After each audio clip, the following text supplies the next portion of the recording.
नमस्कार. विजयदीप न्यूजमध्ये आपले स्वागत. धरणांच्या पाणीसाठ्याचे अचूक आणि विश्वासार्ह अपडेट मिळवण्यासाठी आमच्या चॅनलला सबस्क्राईब करा.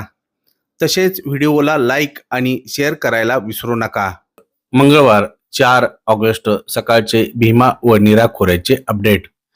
उजनीत दौंड येथून येणारी पाण्याची आवक वाढली. यात आणखी वाढ होण्याची शक्यता आहे.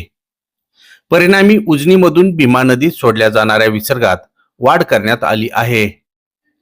उजनीत येणारी पाण्याची आवक लक्षात घेऊन पूर नियंत्रणासाठी उजनी धरणाच्या पाणी पातळीत आवश्यकतेनुसार वारंवार बदल केले जात आहेत. उजनीत एकूण पाणीसाठा 115.87 टीएमसी असून त्यापैकी उपयुक्त पाणीसाठा 52.21 टीएमसी इतका आहे. तर धरण टक्केवारी 97.46% झाली.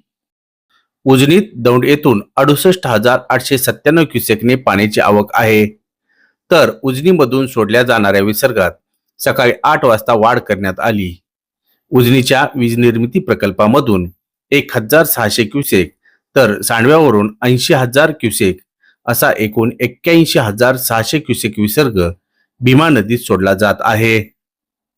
याचबरोबर नीरा खोऱ्यातील धरणांमधून सोडले जाणारे पाणी कमी केले असून भाटघर धरणातून 6,515 क्युसेक, नीरा देवघर 3,200 क्युसेक तर गुंजवणीमधून 925 क्युसेक वेगाने पाणी सोडले जात आहे.